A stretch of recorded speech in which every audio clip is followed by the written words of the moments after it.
कि ज़मी फलक महो अख्तर हुसैन वाले हैं।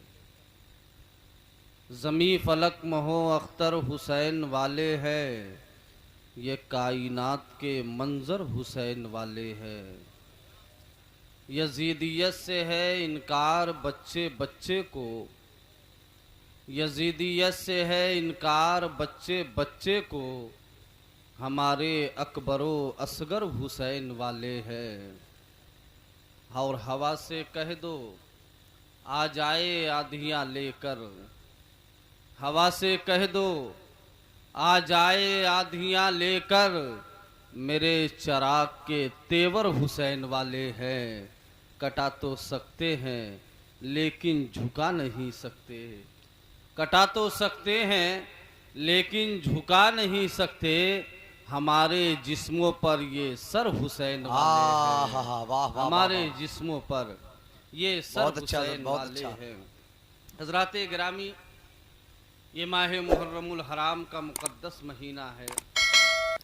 इससे जो पहले महीना गुजरा जिसे हम माह ज़िलहिज्जा के नाम से याद करते हैं, वो महीना भी कुर्बानी के नाम से याद किया जाता है, और ये माह मुहर्रम भी कुर्बानी के नाम से याद किया जाता है।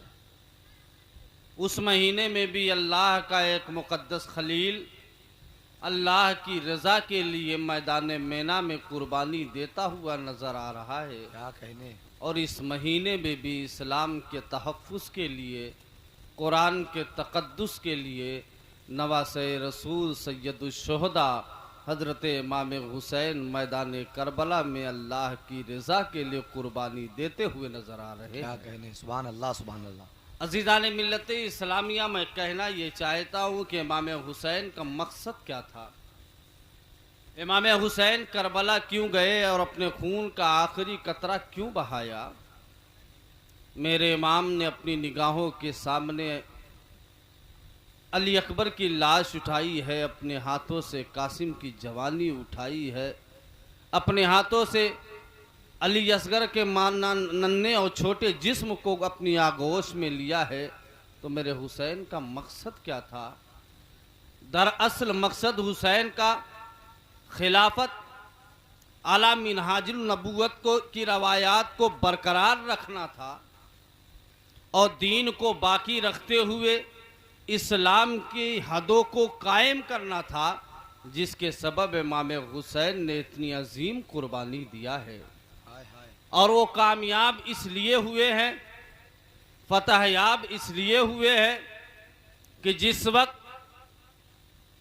शहीद आज़म इमाम हुसैन का के खून का पहला कतरा कुदरत की अमानत बनकर जब सरजमीन करबला पर गिरा है, तो दुनिया को महसूस हो गया है, दुनिया जान गई है कि जो शख्स आले रसूल का वफादार नहीं हो सकता, वो कानून रसूल का वफादार कहाँ से होगा।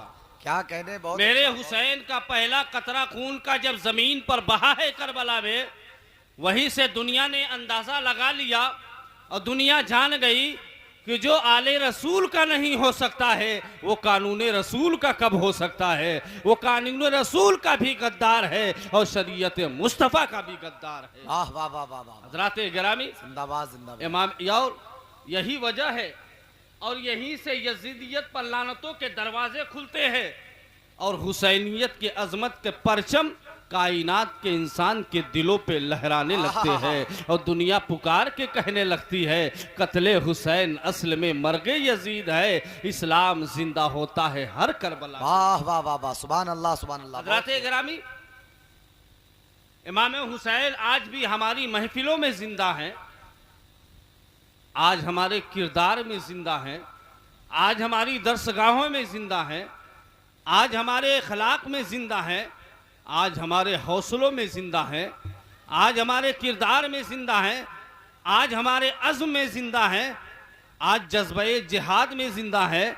इमाम हुसैन सदाकत के हवाले से जिंदा है, अदालत के हवाले से जिंदा है, शुजाअत के हवाले से जिंदा है, सखावत के हवाले से जिंदा है। मेरे इमाम अजानों में ज़िंदा है, कुरान की तिलावत में ज़िंदा है, नमाज़ों में ज़िंदा है और हमारी इबादतों में ज़िंदा है। मेरे हुसैन आले मोहम्मद और नवासे रसूल की हैसियत से आज भी जिंदा हैं और कयामत की सुबह तक जिंदा रहेंगे।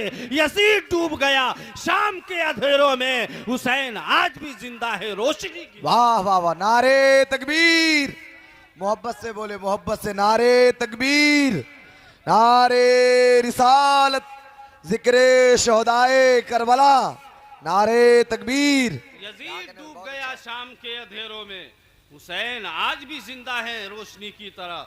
हजराते गिरामी, ये तो शहीद आजम की बात है। मैं आपको इसी हिंदुस्तान का एक वाक़या आपकी निगाहों के सामने रखूं, जरा दिल जमई से सुनिए। यही हिंदुस्तान की सरजमीन है, यही जिला कानपुर है, यही मछली शहर है। अंग्रेजी हुकूमत का दौर है। अंग्रेजी हुकूमत ने ऐलान किया मस्जिदों को गिरा दिया जाए। पढ़े लिखे लोगों का गांव था, पढ़े लिखे लोग थे, कोई बैरिस्टर है, कोई डॉक्टर है, कोई वकील है, कोई प्रोफेसर है। और आप हजरात को अच्छी तरह मालूम है कि कोई भी सज़ा बालिग को दी जाती है, नाबालिग को सज़ा नहीं दी जाती है। अज़ीज़ान मिल्लत इस्लामिया, और अंग्रेज़ी हुकूमत का ये ऐलान होता है कि जितने बालिग हैं सब गांव छोड़ दें और जितने नाबालिग हैं सबको मस्जिद में बंद कर दिया जाए।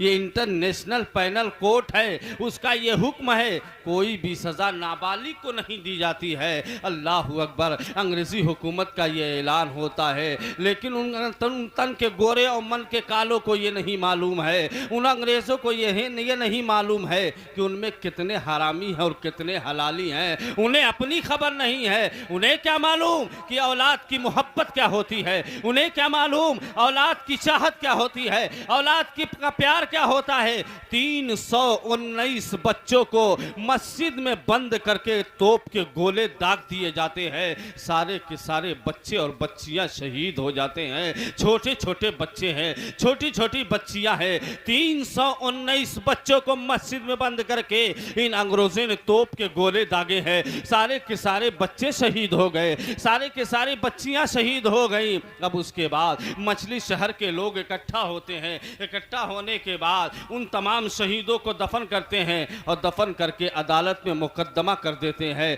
3 महीने तक मुकदमा चलता है। 3 महीने के बाद जज अदालत की कुर्सी पर बैठता है और हाथ में कलम उठाता है और कलम उठा के कहता है, मुसलमानों, मैं तुमसे पूछना चाहता हूं, तुम फैसला अदालत के संविधान से चाहते हो या फैसला अपने खुदा के कुरान से चाहते हो? अल्लाहू अकबर। जैसे ही जज ने इतना कहा है, तुम फैसला अदालत के संविधान से चाहते हो या अपने खुदा के कुरान से चाहते हो, तमाम मुसलमान बैक जुबान होके बोल उठे, हम फैसला अपने खुदा के कुरान से चाहते हैं। हम फैसला अपने खुदा के कुरान से चाहते हैं।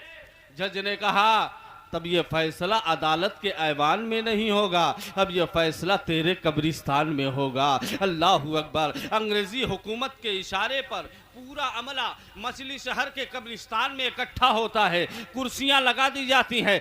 जज अदालत की कुर्सी पर बैठता है और कहता है, मुसलमानों बताओ इसमें शहीद की कब्र कौन है? मुसलमान रोने लगते हैं, कहते हैं शोहदा ज़्यादा थे, ज़मीन कम थी, इसीलिए एक एक कब्र में हमने 3-3, 4-4 शहीदों को दफन किया है। जज ने कहा, कोई बात नहीं है, एक शहीद की कब्र बताओ। अल्लाहू अकबर। मुसलमानों ने एक कब्र की निशानदही की। कहा, ये कब्र है जिसमें 4 या 3 बच्चे दफन हैं। जज ने कहा, कब्र को खोदा जाए। उलमाए किराम की इजाजत से कब्र खोदी जाती है, मिट्टियां हटाई जाती है और जब मिट्टी हटती है तख्ता नजर आता है। तख्ते को हटाया है तो वहां मौजूद सिर्फ जज ही ने नहीं बल्कि तमाम लोगों ने देखा कि 3 महीना 9 दिन होने के बावजूद कोई बच्चा मरा नहीं था, बल्कि सारे बच्चे आपस में एक दूसरे के साथ खेल रहे थे। अल्लाहू अकबर। अब जज चीख कर कहता है, आवाज देता है,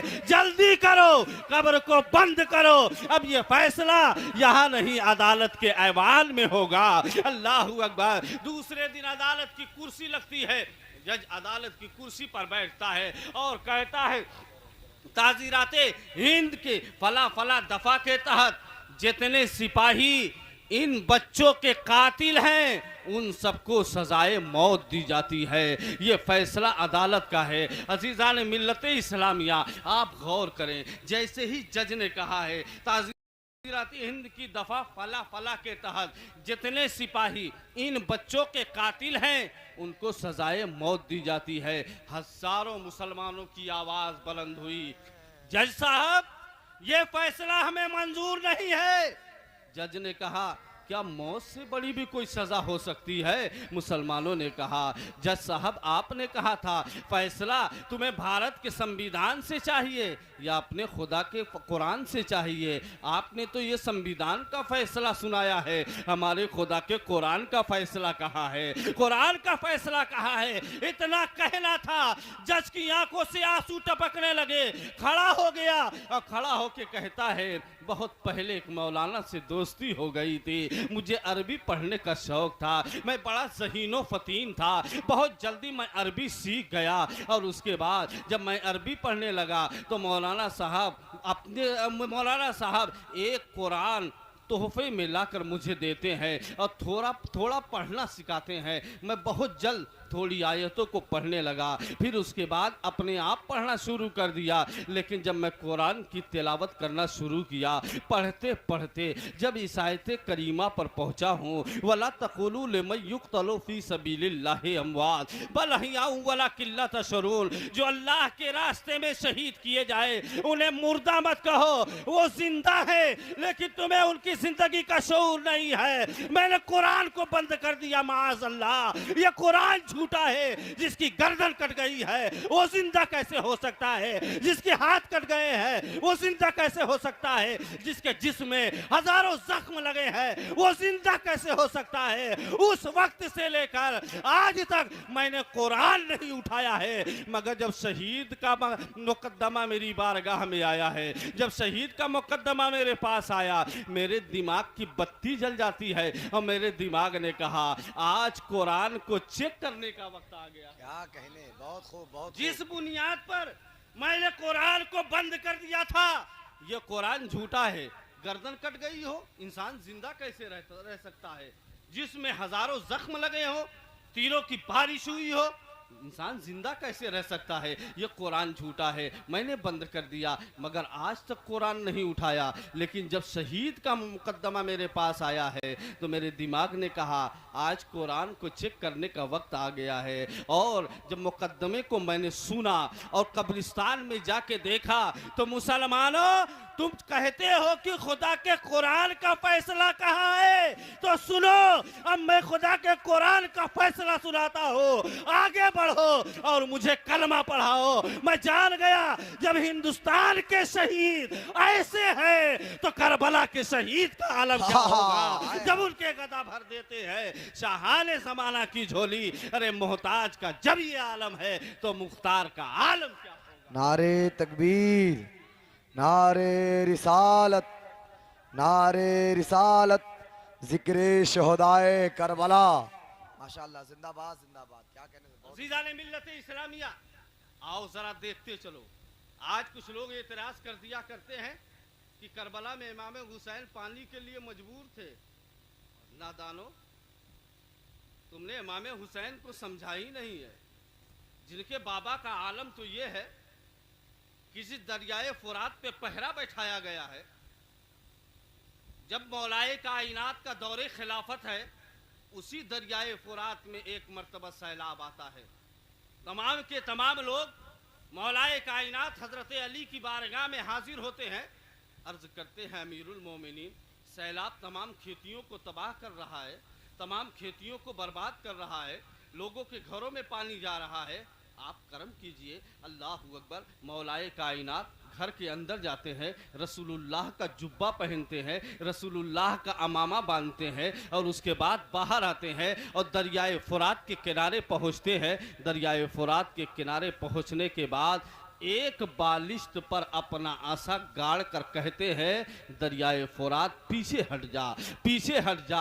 एक बालिश्त दरियाए फुरात पीछे हट जाता है। मौलाए कायनात पूछते हैं बस इतना काफ़ी है। लोगों ने कहा नहीं हुजूर, अभी खेतियां बर्बाद हो रही हैं। मौलाए कायनात वहां से असा उखाड़ते हैं, एक बालिश्त और आगे गाड़ देते हैं। कहा दरियाए फुरात पीछे हो जा, पीछे हो जा। दरियाए फुरात और पीछे हो जाता है। उसके बाद मौलाए कायनात पूछते हैं बस इतना काफ़ी है। लोगों ने कहा नहीं हुजूर, और खेतियां बर्बाद हो रही हैं। मौलाए कायनात ने तीसरी मर्तबा अपना आसा 3 बालिश्त पर गाड़ दिया और कहा दरियाए फुरात और पीछे हो जा। मैं कहना चाहता हूं जिनके बाबा का यह आलम है कि उनके हुक्म पर दरियाए फुरात पीछे को हट रहा है, तो क्या उनका बेटा अगर करबला में इशारा कर देता तो दरियाए फुरात उनके खेमे में बहने लगता। अल्लाहू अकबर, आवाज दो तो साकिए कौशल निकल पड़े, नहरे फुरात खेमे के अंदर निकल पड़े। ये इम्तिहाने सब्र है, वरना हुसैन है उंगली जमी पे रख दे समंदर निकल पड़े। वाह वाह वाह वाह, सुभान अल्लाह सुभान अल्लाह। बड़ी अजीम खुसूसियत है आपकी। खुसूसियत ये है कि आप खाने काबा के अंदर पैदा हुए हैं। ये कायनाती अकीदत बड़ी अमान में है। अली का वास्ता जब तक कि दरमियान में है।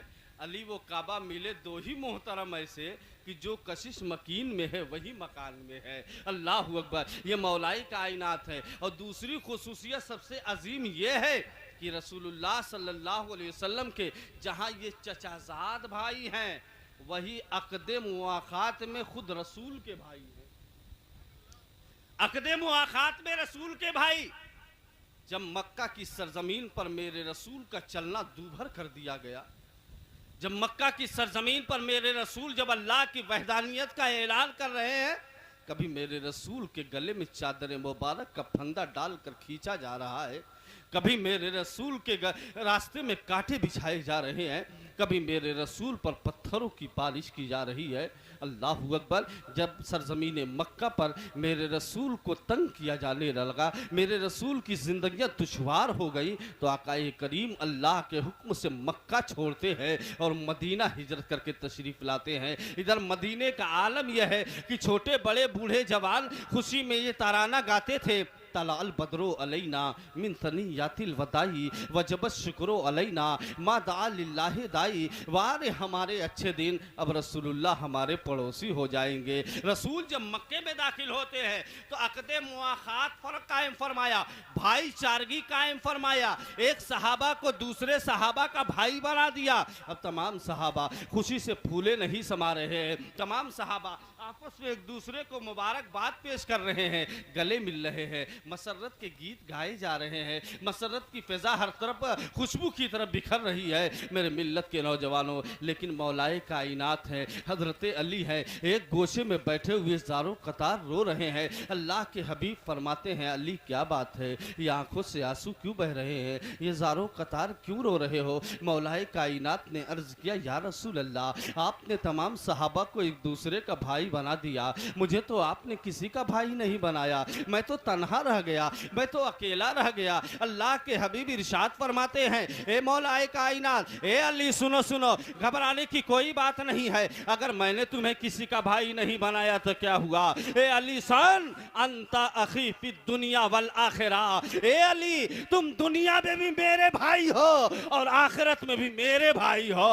अल्लाह अकबर, ये मौलाए कायनात है। रसूलुल्लाह जिनको अपना भाई कह रहे हैं, रसूल जिनको खुद अपना भाई कह रहे हैं और अपनी ज़ुबानी रिसालत से कह रहे हैं, वो अली जब मेरे आका को पुकारते हैं तो या नबी अल्लाह कह के पुकार रहे हैं, या रसूल अल्लाह कह के पुकार रहे हैं, या हबीब अल्लाह कह के पुकार रहे हैं। आज ये दो टांग का जानवर कहाँ से पैदा हो गया है जो रसूल को अपना बड़ा भाई कहने लगा है। हे मेरे मिल्लत के नौजवानों, अली को मुस्तफ़ा ने अपना भाई कहा है, मगर अली कभी भी भाई कह के नहीं पुकार रहे हैं। जब भी पुकार रहे हैं या रसूल अल्लाह कह रहे हैं, ताहा वो यासीन कह रहे हैं, कायनात की अव्वलीन फसले बहार कह रहे हैं, मगर सुनो सुनो, मैं कहना चाहता हूँ, अगर हमारे और तुम्हारे जिस्म से पसीना निकले तो लोग दूर भाग जाते हैं, इसलिए कि हमारे और तुम्हारे पसीने में बदबू हुआ करती है। और रसूल का पसीना निकले तो गलियां खुशबूदार हो जाती है, मोहल्ले महक जाते हैं, नस्लें खुशबूदार हो जाती है। और अगर हमारे बाल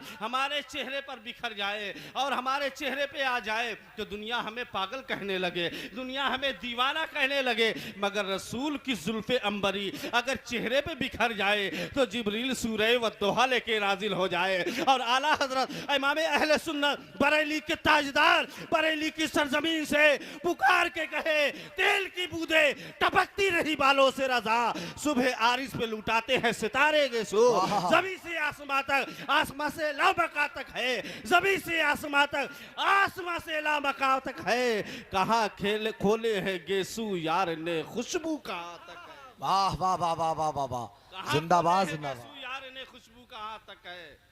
ये मौलाए कायनात हैं। मेरे मिल्लत के नौजवानों, अल्लाह के हबीब फरमाते हैं, अना मदीनतुल इल्म व अलीयुम बाबुहा, मैं जिस इल्म का शहर हूं मेरा अली उसका दरवाजा है। अब कोई बाबुल इल्म को छोड़कर मुस्तफ़ा के शहर इल्म में दाखिल हो ही नहीं सकता, इसलिए कि किसी मकान में किसी शहर में जाने के लिए पहले आपको गेट में दाखिल होना पड़ेगा, दरवाजे में दाखिल होना पड़ेगा। और मेरे मुस्तफ़ा फरमाते हैं, अना मदीनतुल इल्म व अलीयुम बाबुहा, मैं जिस इल्म का शहर हूँ मेरा अली उसका दरवाज़ा है।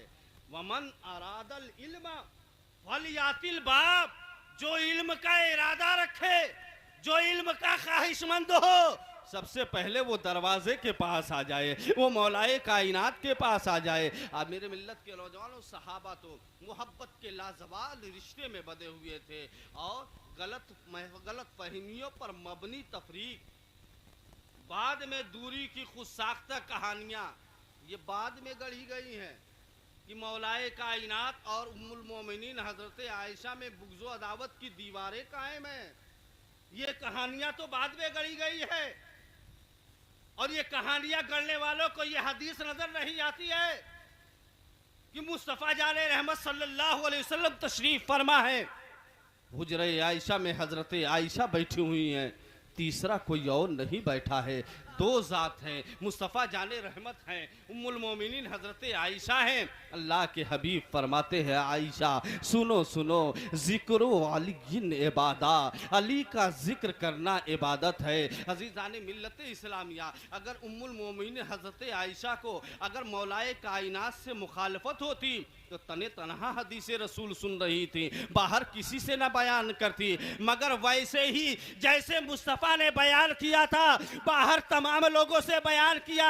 आज मेरे शौहर नामदार मुस्तफ़ा जाने रहमत ने फरमाया है, जिक्र अली इबादा, अबू बकर सैयदना सिद्दीक अकबर रज़ियल्लाहु ताला हजरत अली के चेहरे को देख रहे हैं, बड़े गौर से देख रहे हैं। उम्मुल मोमिनीन हजरत आयशा ने पूछा, अब्बा जान क्या बात है, आज आप अली के चेहरे को बड़ा गौर से देख रहे हैं। अबू बकर ने कहा, ए बेटी आयशा सुनो सुनो, मुस्तफ़ा जाने रहमत ने फरमाया है, अन नज़रो इला वजह अली इबादा, अली के चेहरे को देखना भी इबादत है, अली के चेहरे को देखना भी इबादत है। तो अबू बकर उमर को मानने वाले तुम अली से क्यों दूर हो गए, और अली के मानने वाले तुम अबू बकर उमर से क्यों दूर हो गए। इस एतमाद के साथ जुड़ जाओ, ऐसे मेरे आका के दुलारे हैं सहाबा, आका है अगर चांद सितारे हैं सहाबा। हाँ हाँ, जिंदाबाद जिंदाबाद, तुम बहुत उम्दा, क्या कहने। कहीं के न रहोगे, तुम उनको भुला दोगे तो कहीं के न रहोगे। इस्लाम के तालीमी इदारे हैं सहाबा, इस्लाम के तालीमी इदारे हैं सहाबा, सिद्दीक हो, फारूक हो, उस्मा हो, अली हो, सरकार की सीरत के सिपारे हैं सहाबा। ये मौलाए कायनात है। मेरे मिल्लत के नौजवानों, इनका निकाह उस अजीम खातून से होता है जिन्हें दुनिया शहजादी रसूल खातून जन्नत हजरत फातिमा ज़हरा के नाम से याद करती है। अल्लाहु अकबर आका फरमाते हैं, इन्नमा सम्मैतु फातिमाता लिअन्नल्लाह तआला क़द फतमहा व ज़ुर्रियतहा निन्नारे यौमल क़यामा। आका फरमाते हैं मैंने अपनी बेटी का नाम फातिमा इसलिए रखा है कि कल अल्लाह रब्बुल इज़्ज़त मेरी बेटी फातिमा और उसकी औलादों को कोई अजाब नहीं देगा। अल्लाह अकबर। ये खातून जन्नत हैं। हज़रत अनस इब्न मालिक कहते हैं मैंने अपनी वालिदा से पूछा फातिमा कैसी थी, उनका चेहरा कैसा था, तो हज़रत अनस की वालिदा बयान फरमाती हैं कि बेटा तुम फातिमा के बारे में पूछ रहे हो। सुनो सुनो, खातून जन्नत फातिमा के चेहरे का आलम ये था कि 14वीं रात के चाँद से भी ज्यादा खूबसूरत फातिमा थी। बतूले फातिमा जहरा लक़ब इससे वास्ते पाया कि दुनिया में रहे और दे पता जन्नत की निकहत का। यही खातून जन्नत है। इनकी अजमत का आलम मैं आपको बताऊं मेरे मिल्लत के नौजवानों, यही खातून जन्नत है। जब मेरे मुस्तफ़ा की बारगाह में आती है इज़ा दखलत अला नबी सल्लल्लाहु अलैहि वसल्लम कामा इलैहा फ़क़ब्बलहा वजलसहा फ़ी मजलिसिही। सरकार खातून जन्नत को देख के खड़े हो जाते थे और पेशानी का बोसा लेते थे और अपनी मजलिस में बैठाते थे। ये खातून जन्नत है जिनके घर की चक्कियाँ फरिश्ते चलाया करते थे। वाह वाह वाह वाह। इजाजत जिनके घर जिब्रील भी आते नहीं। कद्र वाले जानते हैं कद्र शाने अहले बैत और अहले बैते पाक से गुस्ताखियाँ बेबाकिया। लानतुल्लाह अलैकुम दुश्मनाने अहले बैत, बेअदब गुस्ताख फिरके को सुनाते आए हसन, यूँ कहा करते हैं सुन्नी दास्ताने अहले बैत। हजरत गिरामी यही खातून जन्नत है। आप देखो मौलाना जमाल अख्तर साहब तशरीफ ला चुके हैं, तमाम लोग भोजन से फारिग होके आ गए। अब मेरे बाद यके बाद दीगर सबका नंबर आएगा और आप हजरात ज़ौक़ के साथ समाअत फरमाएंगे। हजरत गिरामी मैं अर्ज़ ये कर रहा था कि उम्मे ऐमन है, रमज़ान का मुक़द्दस महीना है, चिलचिलाती हुई धूप है, गर्म गर्म हवा के झोंके मदीना के दरो दीवार को तपाए हुए हैं। उम्मे ऐमन सोचती है लाओ खातून जन्नत से चल के मुलाकात हो, खैरियत मालूम कर लें।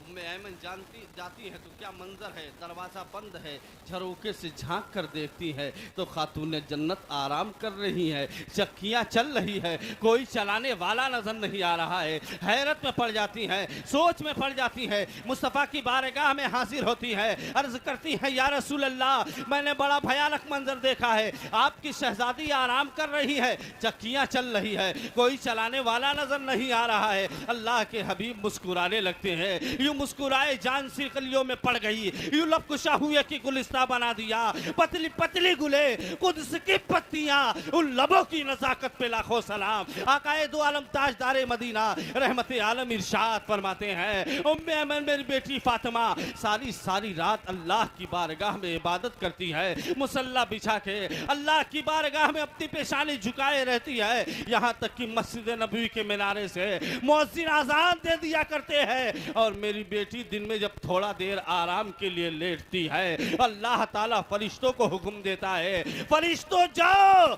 मेरी बंदी फातिमा के घर की चक्कियां चलाओ, ये तुम्हारी ड्यूटी है। वो खातूने जेना मासूम हूरे बादिया जिनकी मलक जन्नत से आकर पीसते थे चक्कियां जिनकी, घर में चक्की की सदाएं आस्था पर जिब्राइल तूने शाने खानदाने फातिमी देखी नहीं। अजीजाने मिल्लत इस्लामिया दो समंदर को मिलाया जाता है, एक बहरे विलायत अली है, एक बहरे तहारत फातिमा है। जब दो समंदर मिलते हैं उससे दो मोती निकलते हैं, एक को लूलू कहते हैं, एक को मरजान कहते हैं, एक को इमाम हसन कहते हैं और एक को इमाम हुसैन कहते हैं।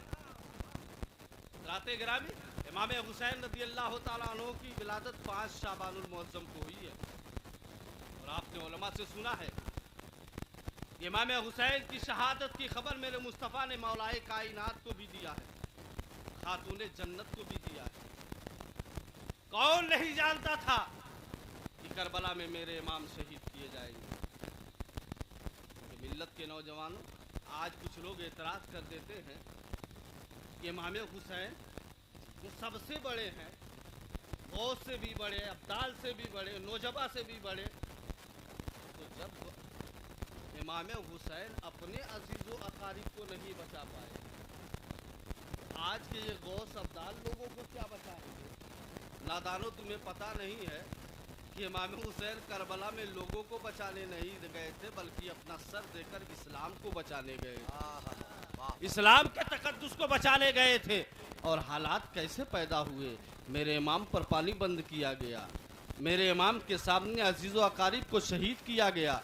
एक एक लाश उठा के मेरे इमाम मैदान करबला से ला रहे हैं, कभी अली अकबर की लाश उठा के ला रहे हैं, कभी कासिम की लाश उठा के ला रहे हैं, लेकिन खेमे में कोई मातम नहीं है, कोई वावेला नहीं है, कोई बाल नोचना नहीं है, गिरेबान फाड़ना नहीं है, बल्कि तमाम के तमाम लोग साबिर व शाकिर होकर सबकी ज़ुबान पर एक ही जुमला है जो फ़ज़ाए आसमानी में अपनी तरन्नुम रेजियाँ बिखेर रहा है। वो तमाम लोगों का ये जुमला है, इन्ना लिल्लाहि व इन्ना इलैहि राजिऊन। ए परवरदिगार, हम तेरी ही तरफ से आए हैं और पलट के तेरी ही तरफ जाना है। अल्लाहु अकबर। एक एक अज़ीज़ो अकारी को पेश किया है और देखो ये कैसा वाकया है, ये कैसा सानिया है कि रसूलुल्लाह का कलमा पढ़ने वालों ही ने इब्ने रसूल के जिस्म पर 72 जख्म लगाकर उनका सर काट लिया है और गुलशन नबूवत को ताख्त ताराज करके खाने अहले बैत के उस रोशन चिराग को बुझाया है